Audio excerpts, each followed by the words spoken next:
Kita semua pasti tahu bahwa saat kemerdekaan Indonesia di awalnya, laut-laut di antara pulau-pulau di Indonesia bukanlah milik Indonesia. Perdana Menteri Juanda yang kala itu menjabat dan Menteri Khairul Saleh merasa janggal dan menyatakan hal ini tidak benar. Kemudian, seorang pemuda berusia 20 tahunan bernama Mohtar Kusuma Atmadja diminta bantuannya oleh Menteri Khairul Saleh. Dengan ketekunan dan studi mendalam dari sejarah dunia selama bertahun-tahun, Indonesia akhirnya mengklaim laut di antara pulau-pulau Indonesia adalah milik Indonesia. Klaim laut itu begitu melegenda. Itulah yang kita kenal dengan nama Deklarasi Juanda pada tahun 1957. Seluruh dunia geger, dunia menentangnya dengan tidak ada yang menyetujuinya. Indonesia tidak tinggal diam dan terus mencoba meyakinkan dunia. Hingga tahun 70-an akhir dan tahun 80-an awal, Indonesia terus berjuang dengan gigih melalui diplomasi oleh Mohtar Kusuma Atmadja di konferensi PBB tentang hukum laut. Puncaknya adalah negosiasi Mohtar Kusuma Atmadja yang kala itu menjabat Menteri Luar Negeri Indonesia dengan State Secretary Amerika George Shultz. Dengan kelihayan seorang Mohtar, akhirnya dunia menyetujui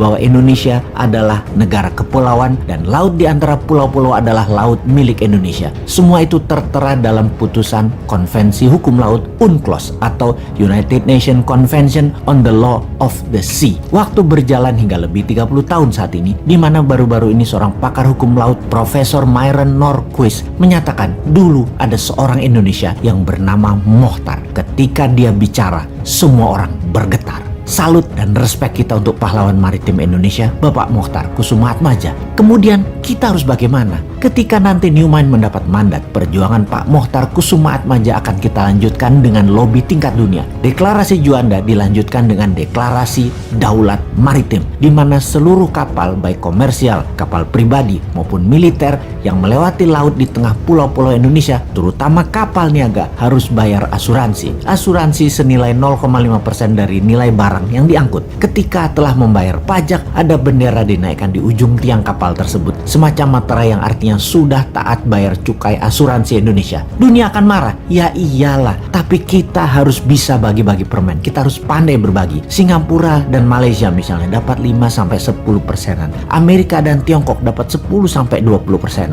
Indonesia ya tetap dapat 60-70%. Inilah misi Indonesia baru yang akan membuat Indonesia berdaulat. Semua itu berbeda dengan yang menjabat saat ini. Konsep bernegara yang tidak bergantung uang asing seperti yang dikerjakan pejabat penuh prestasi yang katanya adalah pejabat satu-satunya yang paling pinter urusan keuangan, yang satunya lagi di sisi seberang adalah senang dengan FDI atau Foreign Direct Investment. Mau yang miring ke asing IMF dan Amerika maupun yang miring ke Tiongkok, keduanya saat ini membuat Indonesia tidak akan pernah menjadi negara berdaulat. Strategi keduanya itu akan hanya membuat Indonesia terjebak menjadi negara tengah atau middle country selamanya, selama mereka menjabat dan selama mereka berkuasa. Kasih deh 2 kali masa jabatan lagi, perpanjang hingga jabatan ketiga dan jabatan keempat sampai 2034. Tetap Indonesia akan gini-gini aja. GDP per kapitanya paling mentok dari 3.900 saat ini, paling naik hanya paling ke 5.000-an selama 13 tahun ke depan. Terjebak di tengah plus masih terus terpesona dengan asing. Untuk itu